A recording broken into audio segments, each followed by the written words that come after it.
you بادشاہ ځان لا محل جوړو ماهرین راجم کړل وې مال داسې محل جوړ کې چې پاغه کې هیڅ قسم عیب نوي نو ماهرین لګیو سوچونه فکرونه کول او نقشې تیارول او کار شروع دی هر څومره موده چې تیر شوله او محل تیار شنو بادشاہ راغی او په خپل معاینه وکړه پکې عیب او نقصان بیا نه مونده محل ډیر اعلی دی ناغه بیا اعلان وکړ وې زما د محل کې څوک عیب او څه نقصان ما توخه که چاته پکې څه نقصان ښکاري چې هغه ته نه لري کوم نو چې څوک به راتلل او معاینه به وکړله اخر کې به وی چې دا ډیر اعلی دی کې هیڅ قسم عیب نشته دی یو بزرګم راغی او دې محل ته ورننوتو غیر چاپیره وکتل وی ډیر ښکلی محل خو یو دوه عیبه پکې دي او بس لاړه بادشاہ ته خلک رالل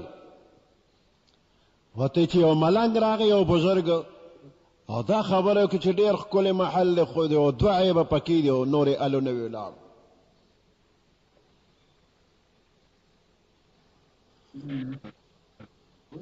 بادشاہ وی فورا لاړ شه دا سړی مال زر راولی حاضر کې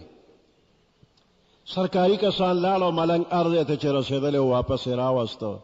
بادشاہ ته مخامخ که بادشاہ ورته زه غواړم چې زما په دې محل کې چېرته عیب وي او ما ته څوک وښیي نو نن ته راغلی او تا وایي چې دې کې عیب شته نو دې کې څه عیب دی ما ته وښیي نو هغه بیا ښکته پورته داسې محل ته وکتل چې ډېر ښکلی محل دی خو دوه عیبه پکې دي ای بادشاہ ورته چې زه وایي کوم عیبونه دي نا ملنګ او بزرګ هغه ورته وایي چې دې کې یو عیب دا دی چې دا ډېر ښکلی دی خو ته به پکې همیشه اوسېږې نه دې محل کې به ته همیشه اوسېږې نه څه وخته پورې به یې نو بیا به ته لاړ شي نو دا محل بیا دغسې پاتې چې ته نه خو دا ناقص شو چې ته پکې همیشه نو دا به ښکلي او دویم عیب پکې دا دی چې څه زمانه تېره شي نو دا محل ښکلی عالی شان دې نه بیا یو کنډر جوړ شي دا به د اوسېدو قابل نی به دقه دوه عیبه پکې وي بادشاہ له فکر آخرت طرف ته راواړو چې زه به دې محل کې همیشه نه یم او زمانه پس به څه وخته پورې خو دا محل آبادي خو په دې به بیا فنا راځي نو دا به کنډراتو شکل ته اوړي وګوره د پخوانو بادشاهانو محلات د کنډراتو په شکل کې اوسه بالکل ختم شوي دي وی دا شاهي قلعه ده نو کم دی هغه شاه پکې کم دی شاهي قلعه خو ده خو شاه نشته